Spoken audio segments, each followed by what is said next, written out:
Hello dear friends, and welcome to my second video about modern orthodontics. And as you know, this is my channel. It's the new Straight Wire channel on YouTube, and please subscribe it in order to get all the videos, not only the free one, but I mean they're all free of course, but the one they are just for the people who subscribe the channel. So let's go on, because we are talking about the second point. On the last video, on the first video, I saw there was not probably so clear some of the pictures on the television about overjet correction. But as I told, for us, overjet correction is the key point of organizing the treatment plan. Our strategy is to choose to move toward from traditional orthodontics to a more modern way, modern orthodontics, with a new method that can be, of course, of the highest quality possible, because we don't like to quit high quality. We want to stay on the high quality side of orthodontics, but what we would like is to keep it simple, and has to be simple for all of us that are doing modern orthodontics. Let's see in which way, and let's try to see the new straight wire method. Okay, overjet correction is the very key point of it. Okay, we talked on the first video about glabella line. We introduced glabella line and incisor position, but we are not going through glabella line anymore in this video, but we are focusing on incisor position, because the decision to whether and where and how we are going to correct the overjet, it's so related to the two information that we can have from glabella line and from incisor position. The incisor position, what I mean by incisor position is the initial incisor position, to see whether we can move them or not, the upper and lower incisor, and in which direction according to the glabella line. So this is the key point of our treatment plan. Of course, let's take the example of the first video, in which we had a class 2 relationship, molar relationship, and a huge overjet, let's say about 5 millimeters. So that's common in our patients. How do we organize this? Usually in the traditional way, we were just fixing the back teeth, the back occlusion, and we were saying, okay, we have to distalize the upper molars, then we have to distalize the premolars, and then we have to distalize the canine. And at this point, whenever I will have a class 1 relationship, then I go and retract the upper incisors. Okay, this can be a thing that we have done a lot of time in our career. So, but now it's totally different, because we don't like to start at all from the back. What we want to know is where do we want the upper incisor or the lower incisor to be according to the glabella line and according to the position of the incisor to start with. Because at that point, whenever we fix the position, and we do it in the cephalometrics at the beginning of treatment, before even we talk to the patient to expose our treatment plan, we do it at the beginning. And then we figure out how much space in millimeters, because there will be a chart that will be very easy for us and will guide us in all the treatment plan, the diagnosis, the treatment plan, and also the biomechanics. So the chart will be so important. It's called the new straight wire chart, and we will have a video on the chart. Remember, we like to keep all the simplest way possible to the highest quality possible at the same time. So whenever we decide how to reduce the overjet, then this information will be put in the chart, and will tell you how much millimeters the back teeth had to really go back, and also according to, let's say, maybe there is another variable in, let's say, crowding on the upper arch. So it depends on a lot of things, what we can do or what we have to do to the back teeth according to the position of the frontal teeth. And as you know, the frontal teeth are really the teeth that we want to look at whenever we talk about harmony and nice smile in the profile. So incisor position, it's very important. It's very important. Let's say in this example, the upper and lower incisor, you know, this is the usual way in the 6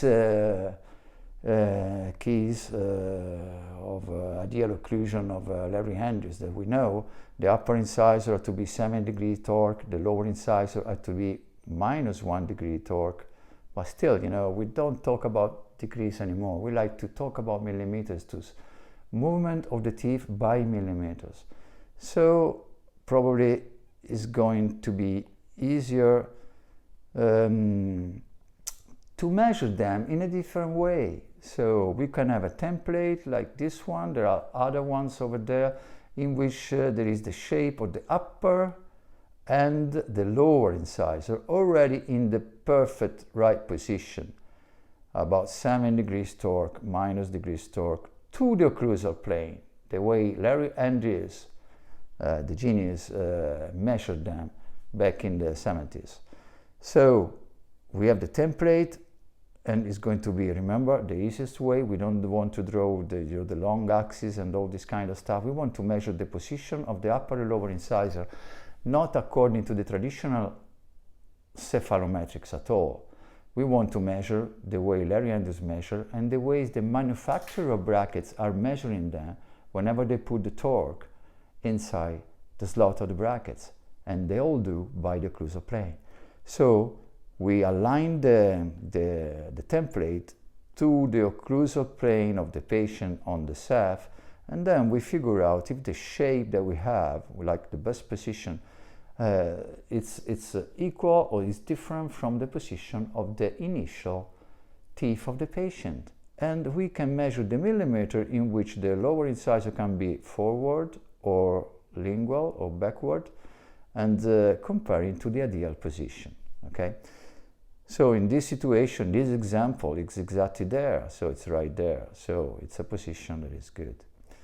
Also, we can have for the upper incisor, same thing. We align the occlusal plane of the upper incisor of the template to the occlusal plane of the patient, and then we move it and we figure out how is the initial upper incisor position of my patient. In this example, it's perfect. Of course, we've done a perfect example to keep it simple, okay? So now I know that, you know, the upper and lower incisor are in their best inclination possible, so the best torque possible, but still I have to figure out how to correct the overjet, because this will tell me how do I have to move the other teeth, backward or in any direction, but the chart will tell me what the other teeth have to do, and so it will organize my biomechanics also. So it's so related. At this point, let's make it simple. Let's see, I wanna correct it. I try to correct it just by lower incisor position. I could do that. The overjet at this point is corrected, okay? I can say I like it, but I haven't moved the upper incisor at all, and I've tried to do it with the lower incisor. This is sometimes, you know, reached by us by using a lot of class 2 elastics, let's say, to do that. But this point is, do we really want to do that? We really don't know. We might want to do that if it is possible. That's why incisor position will tell us if this is possible, this option is possible or is not possible. The other option, to make it simple, is just moving the upper incisor back. This is still a position. It's still an option.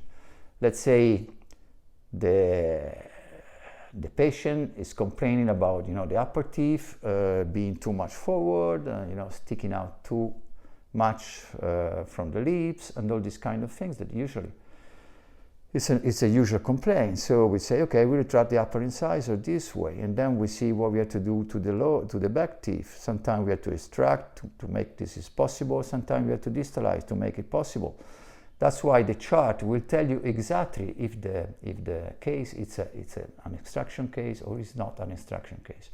We will have a totally new video on extraction, and we will understand and we will learn What is actually normal now is not that I'm an extractionist or I am an orthodontist who doesn't extract. It's the patient, it's the occlusion that is an extraction, occlusion to be fixed off, or it is not. So it is not due to our way of thinking. It's just a matter of measuring it, and the chart will tell you if you will have to extract or not to get the best possible position, so the highest quality orthodontics in your patient. So this is also an option 2. Of course, there are so many other options that are in between, in which I retract a little bit the upper incisor and approcline a little bit the lower incisor. So how do I move? I can do in all different ways. Now, of course, there is something else, because these are the different ways. But we have to be aware now, and I am very glad to Larry Andrews that it's explained us very well in the 6 Elements orthodontic philosophy, whenever he talks about the position of the teeth in the middle of the alveolar bone. That it's also the anterior limit of the arch lines. So in the 6 keys to normal occlusion, actually he didn't talk about the anterior limit of the arch, was the only one that was off about this marvelous, incredible study about occlusion, the best study ever done on occlusion. But we didn't have any information at all about the length of the arch. And now we have it because he organized it in another way, in which also the alveolar bone is, we have to take care of the alveolar bone in order to understand where the upper and lower teeth belongs, because we don't want to move out the roots from the middle of the alveolar bone. And that's very important, very important. So I introduced, on my cephalometrics, and now I'm trying to see what happened on option 1. What will happen on option 1? Because if you remember, on my option 1, I decided to move the lower incisor forward to touch the upper incisor to correct the overjet, okay? It might be feasible, it might be not, I don't know, but there is a limit on the movement of the upper and lower incisor. Nobody talked too much about limits of movement, but it's very important, very, very important. If you have the concept, the biologic concept of keeping the root in the middle of the alveolar bone, and that's very biological to the patient, and very conservative also in order to keep the gingiva and the alveolar bone intact during the treatment and for the future. So in this situation, I can really see if I tip, you can see here there is the central rotation of the tooth. I tipped the lower teeth, the lower incisor forward. Maybe it's a little control the tip, but not so much control. As you can see, the upper, in my simulation, the upper crown goes forward, the lower crown goes forward, and the apices of the root is going back. Okay, so it's a tipping, maybe a little control, but it's a tipping. And now what happened? Let's see what happened. If we can see closely, what's really happened is that the root impact the cortical bone of the vestibule alveolar bone, and this is not a good thing to do, because then we end up with recession, dehiscence, and all these kind of things. So there is a limit. You cannot move upper and lower incisor wherever you like. There is a limit, and has to be clear in your mind that this is a limit. That I will tell for all of us what is the limit. So let's see the option 2, where I took the upper incisor back.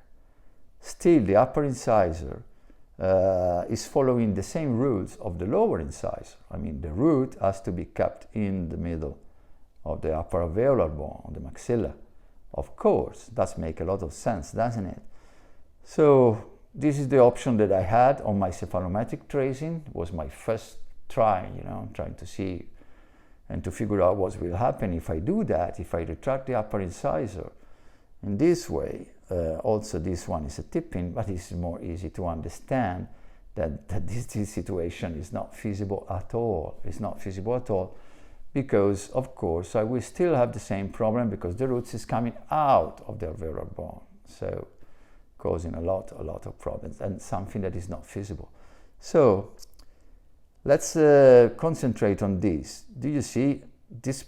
This is the retraction of the crown of the upper incisor. I can measure it in millimeters. Let's say, you know, by hand, that by eyeball, this is probably what? It is like 3 to 4 millimeters retraction on upper incisor in a tipping way, okay? In a tipping way. We will talk about the movement, tipping versus bodily movement, because it's very, very important, and it's also one of the newest thing in orthodontic. The traditional orthodontic doesn't really focus on it in the right way. So I'm glad for all of us that we can think about this movement in a different way, and we will have a video about that in the future. So stay tuned to the channel, please, and I will love that. So these are the amount of millimeters that we are retracting. Probably this is too much, of course, it is too much. I can say it geometrically by, you know, the cephalometric prediction plan that I do in all of my patients before I even start.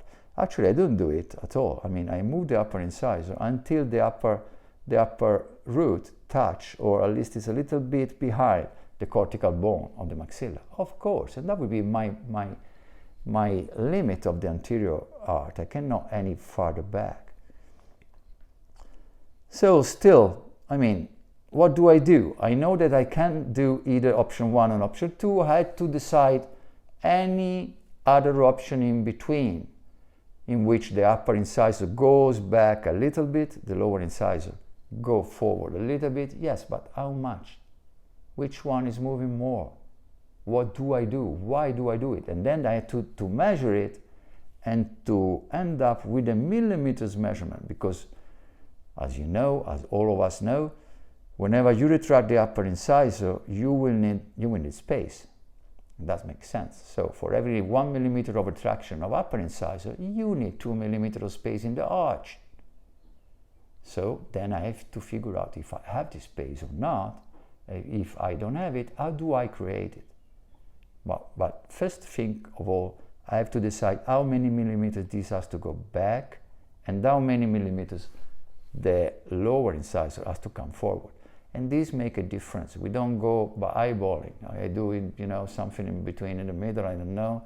I start retracting the upper arch, I start proclining the lower arch by class 2 elastics. No. We like to measure it at the beginning and to find out how many millimeters do I need it. Because then on the chart, everything will go in the chart and will tell us exactly how many millimeters of distalization I have to do it, or if I don't have to do any distalization, let's say how many millimeters of stripping I have to do it if my choice is by stripping. And we don't strip just by this, strip a little strip on the upper arch. No, I will have a 1 millimeter stripping on upper arch or 2 millimeters stripping on upper arch, depending on how much space I need for the program upper incisor retraction. So it's going to be very objective and at the end very easy. And that's why, actually also very simple. That's what we want to do. We want a simple way to organize and to decide the treatment planning and then the biomechanics, all together, tied together to the cephalometrics that I'm dealing with. That, as you can see, is not at all the cephalometric, the traditional one that we have went through the first video, and in which we already know that probably is not so useful in this way, in this modern way of thinking about treatment plan and biomechanics. So now what's come in help to us? What's come to help us is, of course, is the glabella line. The glabella line is so important because depending on where the glabella line ends up, this will tell us which one of the two you would like to move more or less, of course. Because let's say in this example, the glabella line is touching the original position of the upper incisor of the patient, you know. This what does it tell us? It tells us that whichever way you want to correct the upper incisor, please keep in mind that the glabella line is telling you that the upper incisor it is already in its best position. So if you have any option that doesn't move the upper incisors, please do it, choose it. If you don't have it, because it's not possible, and we know already that the option 1, the lower incisor going forward until it touches the upper incisor, is not feasible because it's too much. The arch line is going to be too long and the root is coming out of the alveolar bone. So we already know we cannot keep it right here. So what at this point the glabella line will tell us? In a simple way, it will tell us, please move the upper incisor the less you can, because if you move it the less you can, it's going to end up in the best position for the treated occlusion of the patient. Okay, we know it's a compromise. It's the upper incisor is going back, but we compromise the least possible amount of millimeter in order to keep it in the best position way for this patient, for this malocclusion. So that's very important. I might choose this one. So how do we measure the millimeters now that we have of retraction of the upper incisor? But if the glabella line is here, is touching the original position of the tooth, I know I have to correct the overjet. So what I do, I take the lower incisor and I move it forward as much as I can. And what is as much as I can? As much as I can is as much forward, but keeping safe the root inside the alveolar bone. So with my template, I procline the tooth, I procline the incisor, and when I see that it's touching the cortical bone, I keep it a little bit inside that, and this is my forwardmost position of the lower incisor. And then I retract the upper incisor to make touch it. And this is the best treatment plan for him. Now, we are talking about setting up the overjet. Why so important as a first step? Because, all the other steps that I do, they come out from the measurement of the teeth, of the crowding, and of the water ridge, or the curvus P. So they're all measurements. But the only judgment that I have to do, all my knowledge, all my new information, they help us when we are dealing by overjet. In this correction of the overjet, you will have all the information of orthodontics to be put in order to make the best possible position. At this point, it's going to be very easy and simple for everybody, even though maybe we are not doing orthodontic by so many times, let's say only by 1 year or something like that. We will end up in the same position as the mature orthodontics is decades that is doing orthodontics on his patient. So the gap will be closed, and we are both in the safe shape, in the safe part of orthodontics. So from this point on, I will add in the chart how many millimeters do I need, and then I will see how many crowd do I have, and let's say if I have to expand, how many millimeters do I gain. And when you play with all these numbers, you end up with exactly what you have to do for all the arch line, the upper arch line. Okay, now let's say the glabella line is not on the position of the original tooth, but the glabella line is actually behind the position of the original tooth, the upper incisor. What does it tell us? This is tell us that probably on the profile of the patient, the upper teeth are too much forward, are sticking out too much. This is not beautiful, doesn't give you an aesthetic smiling in profile. So what we want to do is the glabella line will tell you, if you have to do anything, please try in your treatment plan, if you need it, if you need to retract the upper incisor, try to retract it at least to the glabella line. So you will end up with the best option possible for the patient. So that is very important. The glabella line will tell you exactly how many millimeters you would like to retract. So in this new treatment planning, and I've changed my treatment planning just because my glabella is different from what I saw in the slide before, is different. At this point, I retract more the upper incisor in order to get the best smile for the patient. And then I will make the lower teeth touch. And this, I'm doing this where? I'm doing this on the cephalometric before treatment. So it's the provision of my correction of the overjet. Why do I need to do that? Because I don't want to do so many things. You know, we don't like to do all the cephalometrics, the angle and stuff, because then, let's say the traditional ones, because probably then that doesn't tell you anything about what you have to do really in the treatment.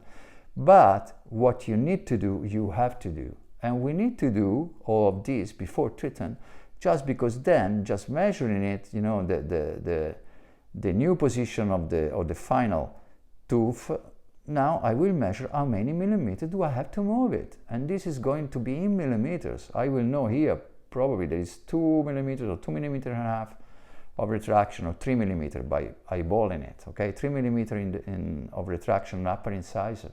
Why this 3 millimeters is so important? Because then I know that what I will need in order to reach my treatment plan, I will need 6 millimeters of space on the upper arch.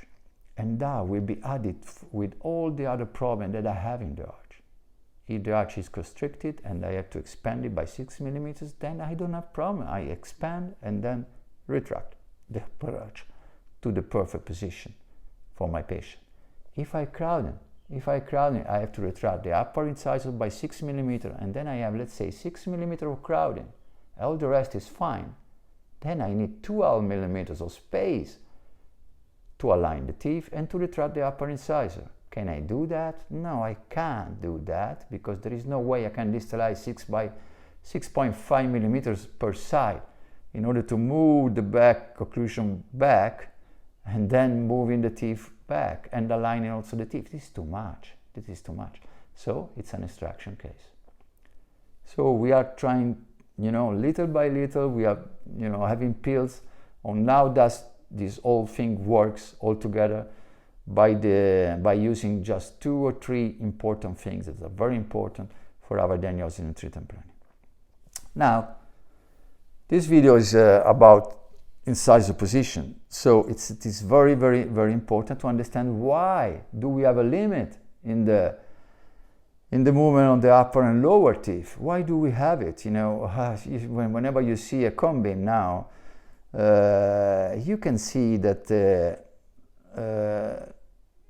alveolar bone covering the roots, it's very thin.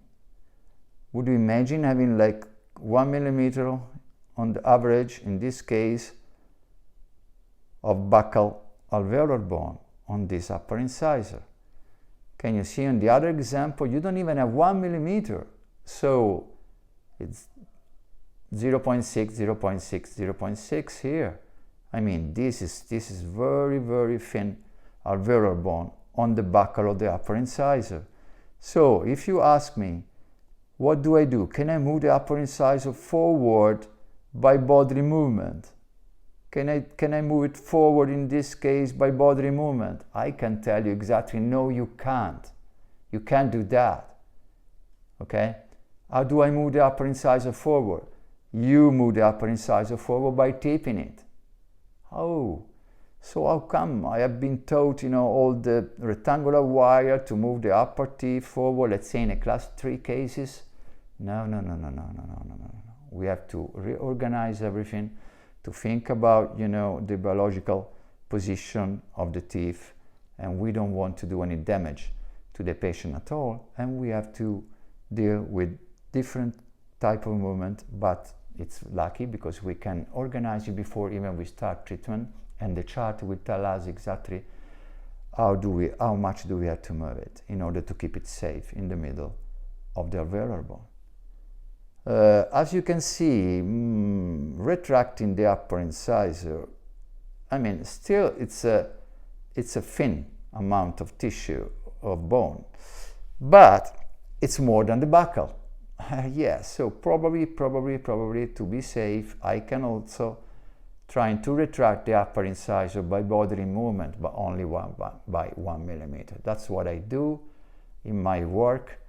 If I had to retract the upper incisor, I can put some rectangular wires in order to retract the upper incisor by keeping it a little bodily movement, but no more than 1 millimeter.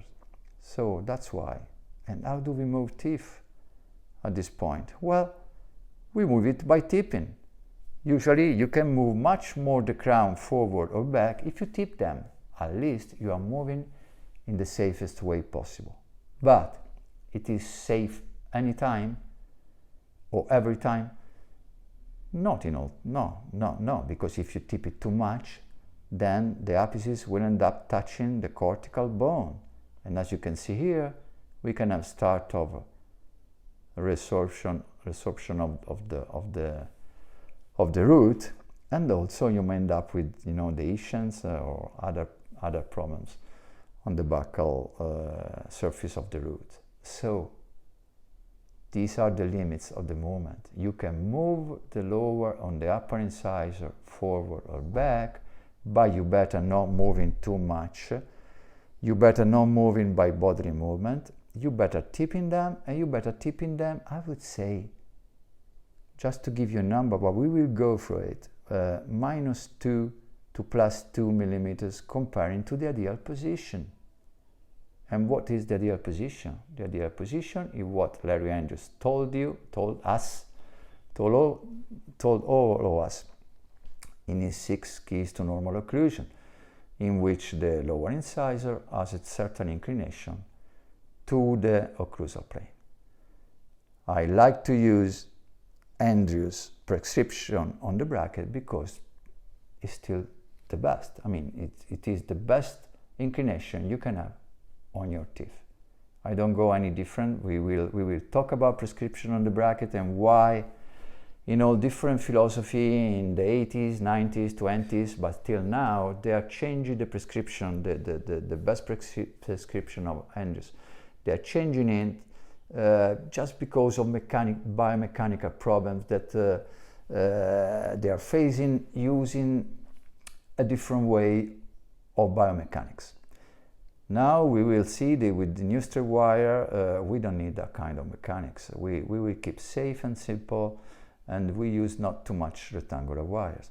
But see, the point is that this upper incisor are being retroinclined too much. And this is something that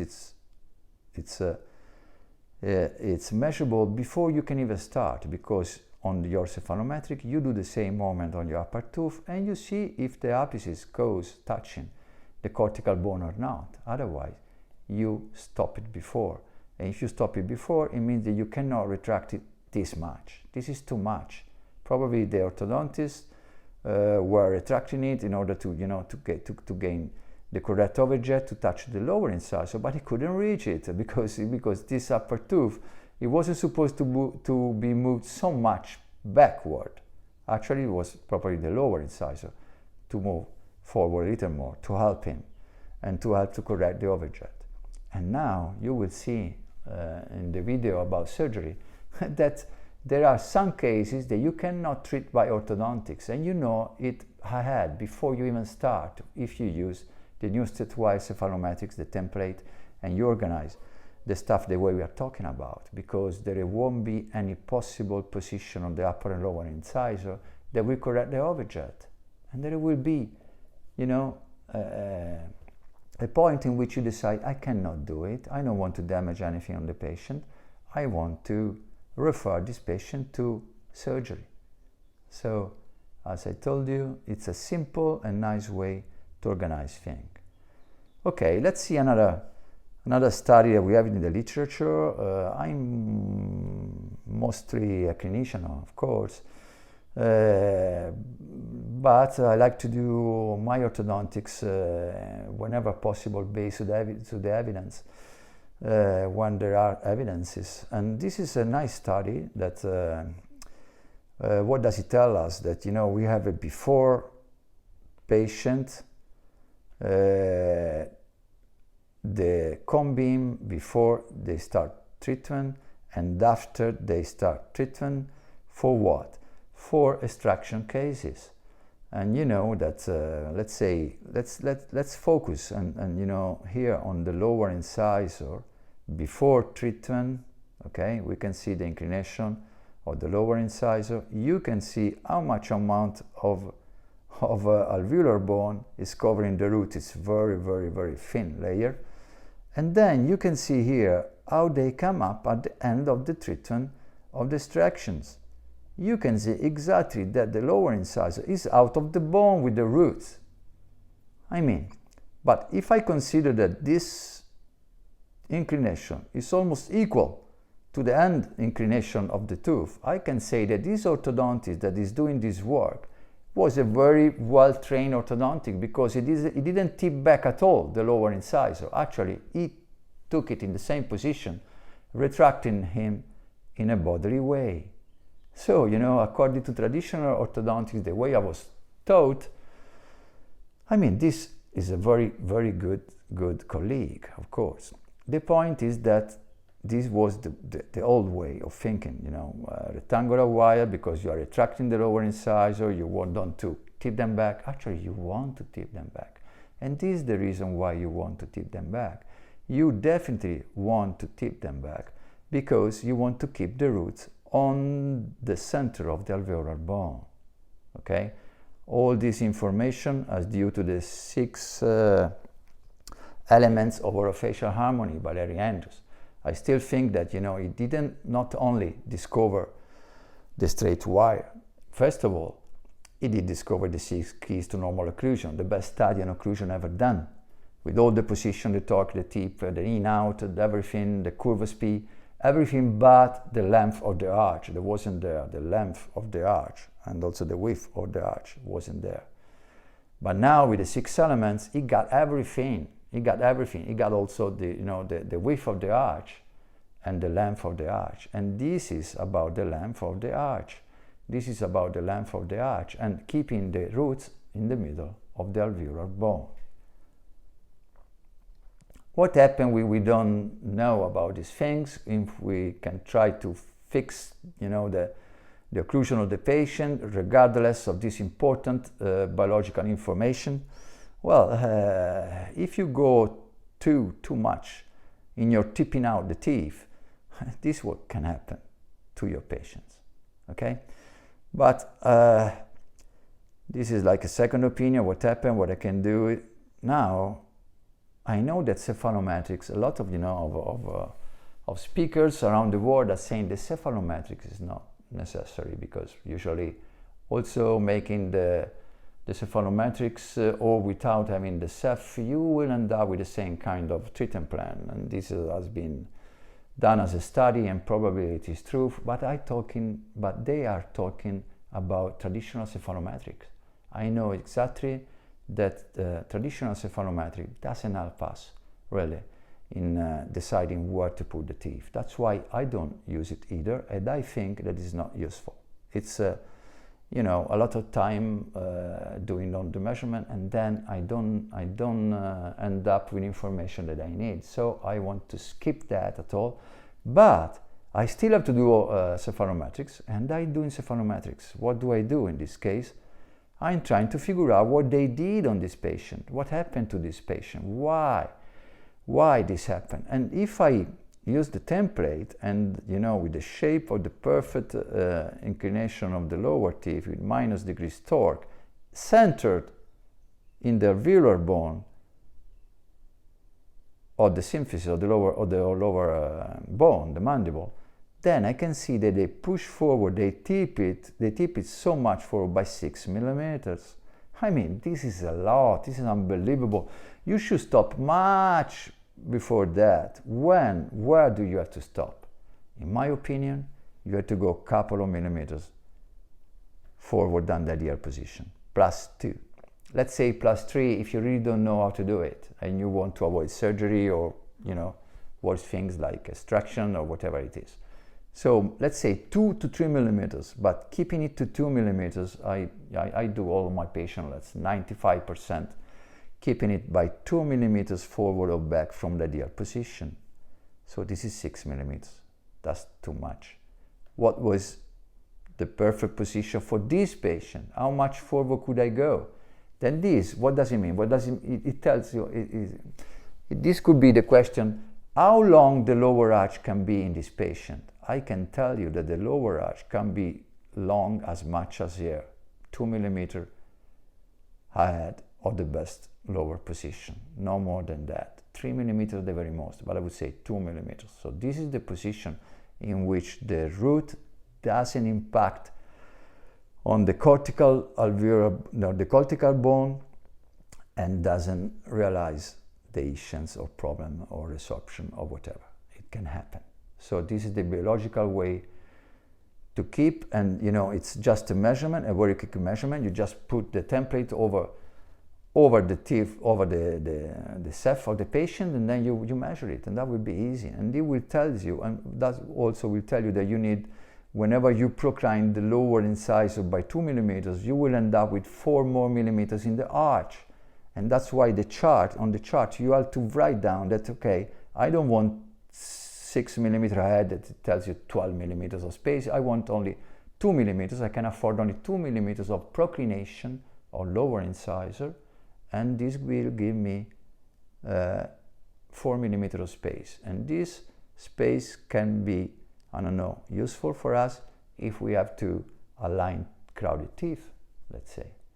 Okay, and so if, let's say, for example, if you have like 4 millimeters crowding on the lower arch, we know that just by leveling and aligning the lower arch, the crowded will be solved and the lower incisor will be ahead by 2 millimeters. That's what I want. Okay, this is happened. This is a second case in which talking again about, you know, position of the lower roots of the teeth or the upper roots of the teeth on the alveolar bone. It's very important, but we have to have clear in mind what is the limit of the arch. So now they have retracted it. We can see easily that is an extraction case in which the lower teeth have been extracted. And now the situation is this situation is not, you know, a nice situation either. Talking about occlusion, because we don't have any kind of occlusion. Touching the teeth only on the back. We don't have mutual protection. We don't have overjet, overbite. I mean, all kind of problems, of course. But now we are focusing on position of the teeth and what happened in this situation. Still, I have my template. And I want to measure what they did. So if I had to I align the template on the occlusal plane, and if I had to keep it safe, this is the safest position possible for the lower incisor, in which the lower incisor is farther forward, and the roots is still in the middle of the alveolar bone.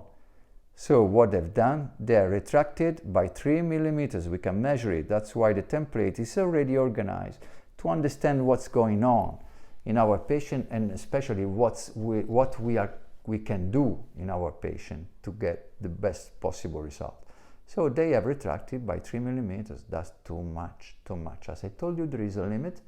Probably this is not something already written in the literature, but it's very common sense, and it's also a geometrical thing. So whenever they criticize, when I say -2 to +2 millimeters comparing to the best position of the lower or upper incisor, they say, where is it written? Why do you say that? I say that because if you try to move it with the template, you will see easily that whenever you tip the lower tooth back and forward, also the apices will go forward and back, and then we'll touch the alveolar bone. You will see the cortical bone, and you will see it easily. Okay, you could say, okay, why don't I move it bodily? You don't move it bodily, because then you're gonna touch very easily either side the cortical bone. So, as I told you, there are a lot of new things that can make you a better orthodontics, biological and safe. So, you know, the length of the arch is very important. It has to deal with the position of the lower and upper incisor, because the upper incisor are for the upper arch. Of course, the lower incisor is for the lower arch, and the length is not a length that I can decide by myself, but there is a limit the length of the upper and lower arch, and there is a limit, and this limit, it's very important. We can see here that's a second case of opinion. A friend of mine, a colleague from Central Italy, and was sending me the pictures, and look Francesco, what's happening here? I'm taking over this treatment, and my colleague has taken the treatment to this point. What happened? What can I do? And I said, please, do you have pictures, other pictures? Yes, he sent me the picture of a few months before that, and I can see that it was in a better position. They were, lengthening the upper and lower arch with the open coil. Okay, and they were waiting for the upper canine to come down. Okay, so they need the spaces. That's why they did that, because they need the spaces. Of course, we can go and talk about, but here there is a class 3 relationship. So there are some other things going on in this patient, but talking about position on upper and lower incisors, still, it's very important that you cannot go as much as you need, let's say, in order to accommodate the upper canines in this situation on the lower, or to solve the crowding on the lower arch, because then see what happened. They open up the occlusion. You don't have any more occlusion on the anterior teeth, and probably you can also have some periodontal problems. Can you see also the hygiene of this patient? So the bites open up. The patient with the open bite, I said, please, dear colleague, dear friend of mine, just do you have a ceph? Let's see what happened, because we can still go in, let me go back. We can still say, okay, no, you retract, these teeth are too much pushed forward, probably we have to extract teeth and to put them back, but still I don't know where do they belong. How do I correct that? I don't still have the glabella line, and I still have the position of the teeth, so I really need to do that. I mean, in the 2022, I need to do some cephalometries for my patient. Why? First of all, I don't want to use traditional cephalometric, let's say Steiner, to see what is the position of the upper incisor, 42 degrees. What does it tell me? It tells me, first of all, it's not measured on the occlusal plane, like Larry Andrews said, like the manufacturer are measuring the torque, the tip on the brackets. Is measuring from other points. It probably is not useful at all. So I don't want, and we don't want any degree measurement. I don't want to know how much degrees is proclined the upper incisor. What I want to know is how many millimeters it's off the right position, so I can take it back and I can count how many amount of millimeters do I need of space to put in the best position. So still we need the template. We can align the upper occlusal plane to the occlusal plane of the patient to see what happened to the upper incisor of the patient. And I can see that it's forward by 3 millimeters. 3 millimeters is too much. It's too much. As I said, probably in some patients can be okay, but very few of them, and depending on a lot of things. So I would never go 2 millimeters, but I would have stopped 2 millimeters if I needed 2 millimeters. Because 3 millimeters of space can give me 6 millimeters, 3 millimeters of proclination on upper incisor yes, it's true, can give me 6 millimeters of space on the upper arch that can be useful for the accommodation of the canines, but still I cannot do that. I had to figure out a different way to find out the space for the canine. I cannot just push the upper incisor so much forward. And this is the last one, in order you to understand the situation of the upper and lower incisor. What we have here, see, we have a case in which we have congenital missing laterals, and they were trying to do a good job. This is a patient referring to Central Italy, to Pisa, that it's a little more on the north of Italy, and from the south, sorry, to the center of Italy. And he comes to the office with this occlusion. I would say, probably it's a good job for maybe we can do a better parallelism of the roots here, but I don't complain about the orthodontic they've done, apart from the fact that they are losing the occlusion on the frontal teeth. what they've done again in a traditional way. So first of all, I need a new self. Because I want to understand what they've done here in order to accommodate the space for the missing laterals. I told you already that I cannot just push the teeth forward or back as much as I want, but I have to keep in the safe side of the orthodontics for myself, but for the patient. So I need to know where the alveolar bone is, and I need to know upper and lower. These are the teeth, the position they have reached during their treatment, and probably this is the position that should be reached during that treatment. So, sorry, going back. So, what I want to do, I want to change the position of the upper and lower teeth in order to gain a good position of the roots on the alveolar bone and to reach an overjet, a correction of the overjet. So probably the space of the upper missing incisor, now I needed to retract and to put in the safe position all the occlusion of the patient. And this is what I've done in this patient. I've done it.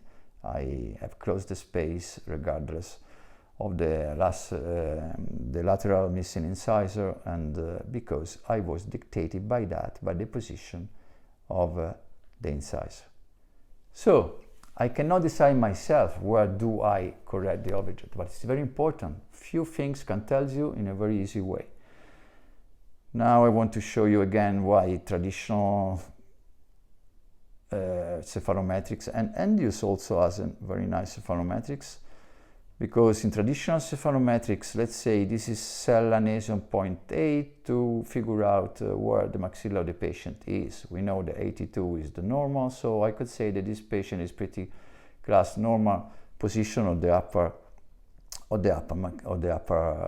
maxilla. The maxilla is okay comparing to the face, but I see the profile doesn't really like me. It looks like a bi-protrusive profile. I mean, I like the upper lip to come forward, I like the lower lip to come forward. It looks like, you know, it's bi-retrusive. So to me, it's not probably. That's why whenever you take cella or nasion to measure different things that are, you know, belonging here in this area, in this region of the face, probably is not the best way to measure too. I mean, I know that it's there in the literature for years and years, but probably it's not the best way to measure.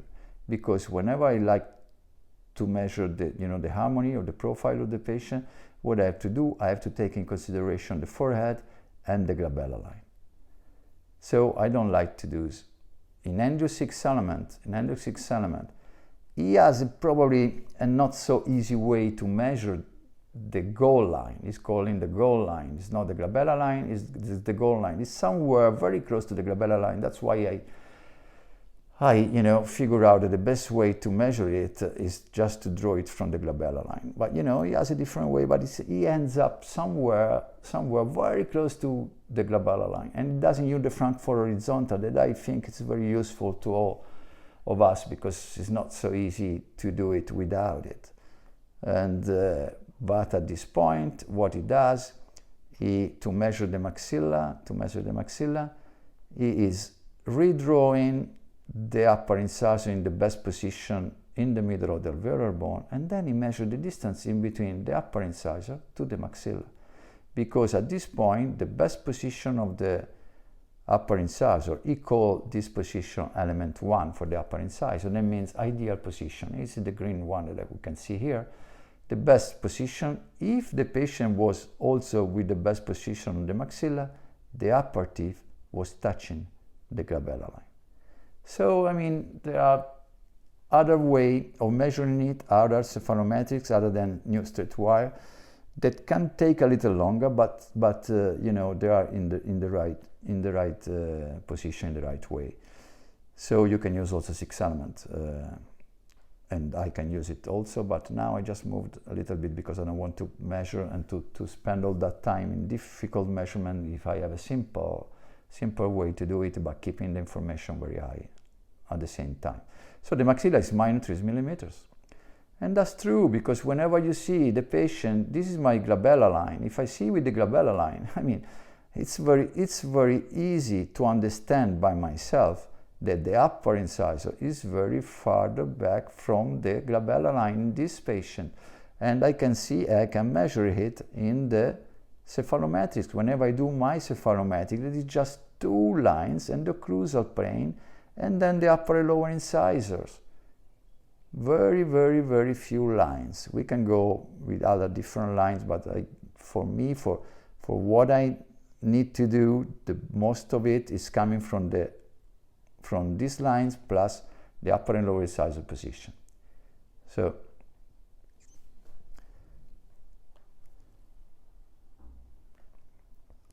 at this point, let me go back one. We finished our second video on the correction of the overjet. I hope you really enjoy it. Please subscribe, and so you'll be sure that you will get all the other new videos. We are talking about a lot of different field in orthodontics. We will talk about surgery, we will talk about diagnosis, we are talking about movement, elastics, movement of the teeth, extraction case, and all the way we can deal with diagnosis and treatment planning. So stay tuned. Thank you so much. Bye.